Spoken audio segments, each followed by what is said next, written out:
Glacier মনে হচ্ছে পুরো একদম তুলো তুলো পুরো তুলোর মতো লাগছে একদম। প্রত্যেক কটা হেয়ারপিন দেখা যাচ্ছে। গাড়ি দাঁড় করিয়ে কাজ চলছে, কখন ছাড়বে জানি না। সব গেস্টরা রয়েছে। দেখো এখন বাজে সকাল 9:10, এখনও কীরকম গ্লেসিয়ার এখানে জমে রয়েছে। আমার মনে হয় মাইনাসই হবে। গতকাল রাতে মাঝরাতে -13 উঠে গিয়েছিল। তো জানি না কেমন ঠান্ডা লাগবে, যদিও আজকে জার্নিটা অনেক ছোট আছে। আমরা এখান থেকে সিল্ক রুট হয়ে পদমচেনে গিয়ে উঠবো, দুপুরের লাঞ্চ ওখানেই করব আমরা। ততক্ষণ আমাদের সঙ্গে থাকো, ভিডিওটাকে দেখতে থাকো। Good morning, good morning from Nathang valley. তো আমরা এখন আছি নাথাং ভ্যালিতে। তো নাথাং ভ্যালি থেকে এবার আমরা বেরোবো পদমচেনের দিকে। তো তার আগে তোমাদেরকে একটুখানি নাথাং ভ্যালির ভিউটা দেখাই।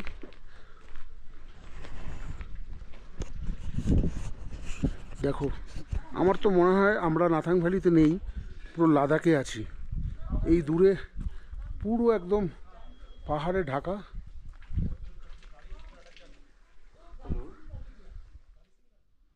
ওই দেখো দেখা যাচ্ছে ওখানে সব গ্লেসিয়ার, ওখানে নদী আছে, সব গ্লেসিয়ার জমে রয়েছে। পুরো চারিদিকে পাহাড়, মাঝখানে ভ্যালি, খুব সুন্দর ভিউ। নাথাং ভ্যালিতে থেকে আমাদের দারুণ লাগলো। প্লাস এটা হচ্ছে কটেজ, এটা কটেজের view, ex army cottage. Phone number কালকে আমি দিয়েছি, তোমরা লাগলে নিতে পারো। মোটামুটি গাড়ি অলরেডি কোল্ড স্টার্ট করে দিয়েছি। এবার গাড়িতে লাগেজ প্যাক করব, প্যাক করে আমরা এখান থেকে বেরিয়ে যাব। রাজেনের গাড়িও এখানে রয়েছে, উনি এসেছিলো ডমিনার। আর এখানে দেখো রাস্তার উপরে এখনও সব গ্লেসিয়ারগুলো জমে রয়েছে। ওভারঅল খুব সুন্দর ভিউ।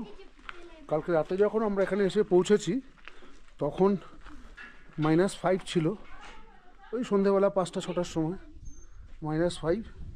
কিন্তু এর পরে যখন একটু রাত বাড়তে গেছে, লাস্ট 9:30টার সময় -9 হয়ে গিয়েছিল।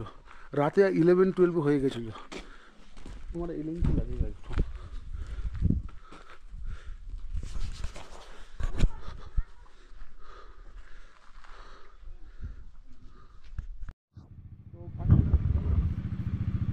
ফাইনালি আমরা রেডি।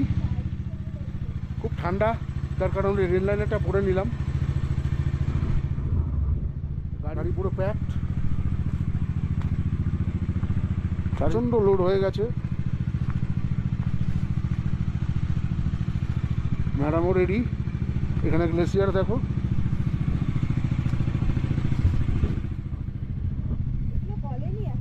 না রোদ পড়েনি।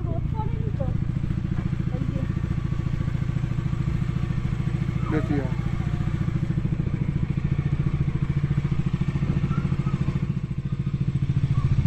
রাজন বাবুর গাড়িও স্টার্ট রেডি।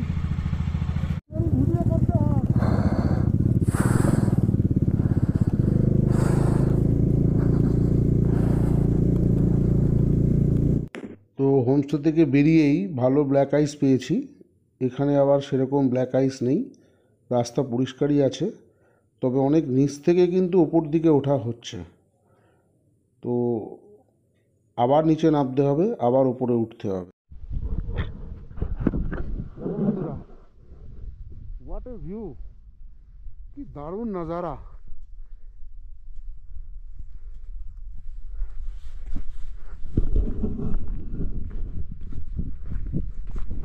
তোমাদের দেখাই,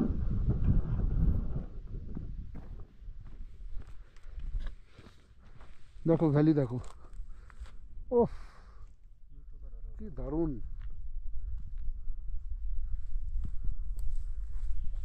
ওই যে ওখানে হোমস্টে, ওইখানে আমরা ছিলাম, ওইখান থেকে আমরা এসছি রাস্তাটা ক্রস করে। প্রচুর গ্লেসিয়ার আছে, সেগুলোকে ওভারকাম করে আমরা ফাইনালি এসছি। এসে একটা জায়গায় দাঁড়িয়েছি, দাঁড়িয়ে একটু ভিডিও শ্যুট করছি। দারুণ লাগছে, কল্পনার বাইরে। ওহ, বাইকগুলো দেখো,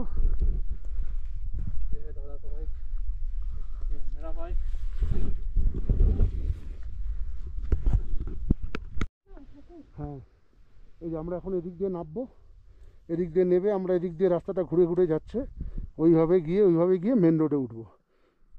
পাহাড়ের ভিউ অসাধারণ। ওই দেখো ওখানে সব গ্লেসিয়ারগুলো পড়ে রয়েছে, দারুণ লাগছে। মন্দির একটা। বন্ধুরা, জুলুক সিল্ক রুট যাওয়ার পথে রাস্তা আমরা দাঁড়িয়ে পড়লাম, ভিউটা দেখো কি ভিউ, কিছু দেখা যাচ্ছে না, এত কুয়াশা, তার কত উপর থেকে আমরা রয়েছি। দেখো মেঘগুলো কেরম উঠে যাচ্ছে ওপরে।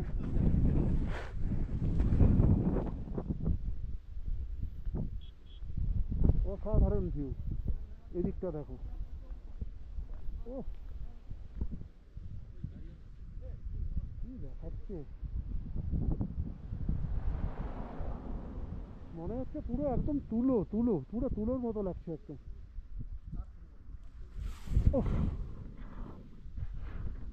আমরা এখন চলে এসেছি জাস্ট থাম্বি ভিউ পয়েন্ট, তোমাদের দেখাচ্ছি ঘুরিয়ে থাম্বি ভিউ পয়েন্ট।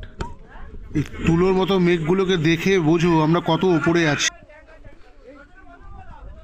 অসাধারণ দৃশ্য এখান থেকে দেখা যায়।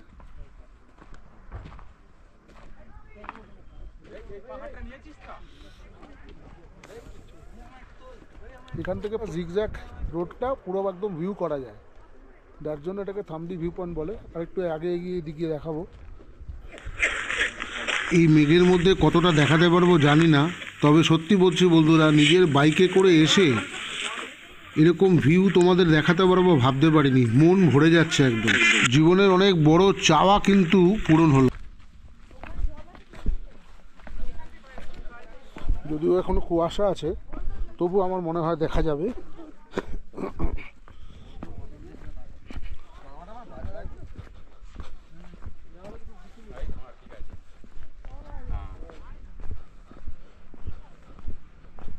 এই রে, ফগে ঢেকে গেল। জুলুকের কাছাকাছি আছি, এই জিগজ্যাগ রোডগুলো ক্রস করছি। দেখো এখান থেকে পুরো জিগজ্যাগ রোডটা পুরো হেয়ার প্রিন্ট করে দেখা যাচ্ছে, পুরোটা, প্রত্যেক কটা হেয়ার পিন এখানে দেখা যাচ্ছে। ওই রাস্তা এখান থেকে নামছে, এইভাবে যাচ্ছে, গিয়ে এইভাবে ঘুরছে,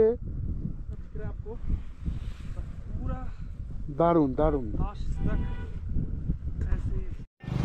ও বন্ধুরা, তোমাদেরকে রাস্তার কন্ডিশন দেখাই। নাথাং ভ্যালি থেকে পদমচেন যাওয়ার রাস্তাটা খুবই খারাপ, যেহেতু রাস্তায় কাজ চলছে। আর এই জায়গাটার এমন অবস্থা, একটু আগে দুটো গাড়ি কিন্তু এখানে স্কিড করেছে। তো আমরা অতি সন্তর্পণে যাচ্ছি, পিলিয়ানকে নামিয়ে দিয়েছি, নেমে তোমাদেরকে হেঁটে রাস্তাটা জাস্ট দেখাচ্ছি।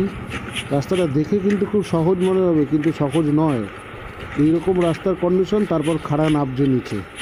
তো আমরা রিস্ক না নিয়ে এই রাস্তাটা অবলম্বন করেছি। তোমরা যারাই আসবে এখন নাথাং ভ্যালি থেকে পদমচেনের রাস্তা কিন্তু খুব খারাপ, সুতরাং একটু কনসিয়াসলি আসা যাওয়া করবে। আর এখান থেকে গাড়ি যেগুলো উঠছে দেখো, সেগুলো কিন্তু খুব খাড়াই উঠছে রাস্তা, সুতরাং রাস্তার কন্ডিশন কিন্তু ভালো নয়। দেখো এখানে এসে আমরা দাঁড়িয়ে পড়েছি, গাড়ি দাঁড় করিয়ে কাজ চলছে, কখন ছাড়বে জানি না। তবে মাটি কাদা যুক্ত কিন্তু রয়েছে এখানে, এবং কেমন ডাউনহিল হয়ে নামছে, যথেষ্ট ভয়ঙ্কর রাস্তা। বাট আমার কোনো সমস্যা নেই।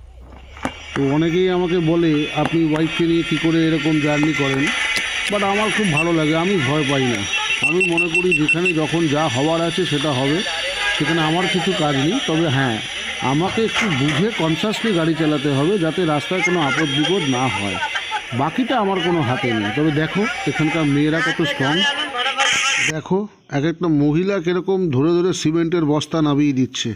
এরা বেসিক্যালি খুব পাহাড়ি মেয়েরা খুব স্ট্রং হয়, তো সেটা দেখতেও যেমন ভালো লাগে, বাট তারাও রয়েছে কখন এখান থেকে ছাড়বে তবে আমরা বেরোবো।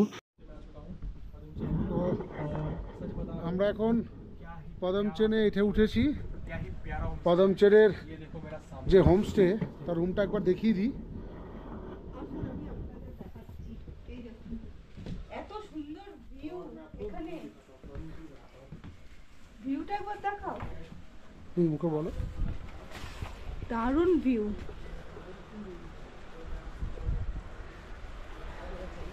ভিউটা তো ভালো লাগছে, কিন্তু নিচে তাকালে একটু মাথা ঘোরাতে পারে। নিচটা দেখাও, নিচে তাকালে মাথা ঘোরাতে পারে।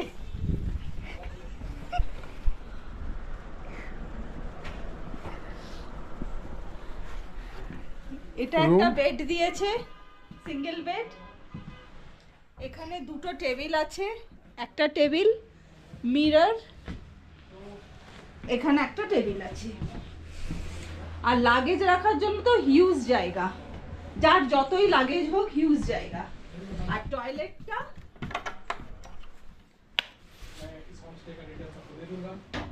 টয়লেটে আলো নেই, টয়লেটটা ছোটর মধ্যে ঠিকই আছে, পরিষ্কার ক্লিন আছে।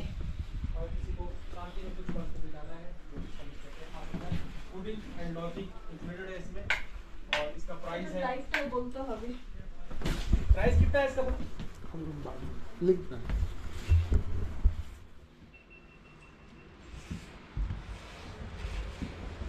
সব লাইট জ্বলছে তো ঘরে। দেখো দারুণ জায়গা, দারুণ। নাম হচ্ছে মান্ডালা হোমস্টে।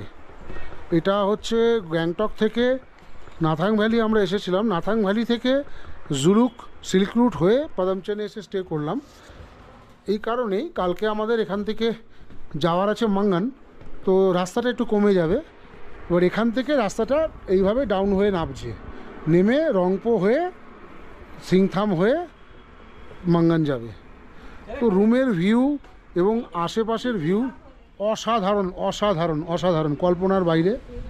আমার মনে হয় এখনও পর্যন্ত যত হোমস্টে আমরা পেয়েছি তার থেকে দি বেস্ট হোমস্টে। এখানে ঠান্ডাও অত বেশি নয়, কারণ আমরা যেখানে এর আগে ছিলাম সেখানে -12 -11 এরকম ছিল। তো এখানে ততটা হবে না, তবে 0 ডিগ্রির ওপরে অবশ্যই হবে। তো এখন আপাতত আমরা একটু লাঞ্চে চলে যাই। আমার মনে হয় এতদিন যত আমরা হোমস্টে বুক করেছি সব জায়গায় fooding lodging including lunch and dinner, কিন্তু কোথাও আমরা লাঞ্চ নিতে পারিনি, আমরা লেটে পৌঁছেছি বলে। এই প্রথম একটা জায়গায় আমরা মনে হয় পৌঁছলাম যেখানে লাঞ্চ আমরা নিতে পারবো। তো কথা না বাড়িয়ে পরে আবার কথা হচ্ছে। তো আমরা এখন পদমচেন হোমস্টেতে এসে উঠেছি। জামা কাপড় আর ছাড়িনি, অলরেডি 2:30 বেজে গেছে, যার কারণে আমরা এখানে এসে লাঞ্চে বসে পড়েছি। তোমাদেরকে একবার জাস্ট দেখিয়ে দিই লাঞ্চে কী কী দিয়েছে। তো ভাত, আলু বগির সবজি, আলু ভাজা, ডিম, পাঁপড় ভাজা আর ডাল আছে। ডাল হ্যাঁ ডাল। তো এখন আমরা জাস্ট স্টার্ট করে দেবো খাবার, তারপরে গিয়ে আমরা ড্রেসটা চেঞ্জ করবো। দেখো ये लंच आ चुका है। राइस, गोभी, आलू का भुजिया और ये आलू का भुजिया, और सामने है एग करी। सब कोई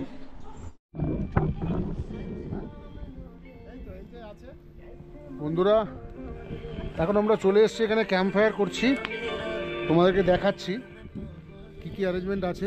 আরও অনেক গেস্টরা রয়েছে এখানে, সব গেস্টরা রয়েছে এখানে। ওনারা আলাদা এসছেন, আমি মোটামুটি এই ব্যবস্থা করে নিয়েছি।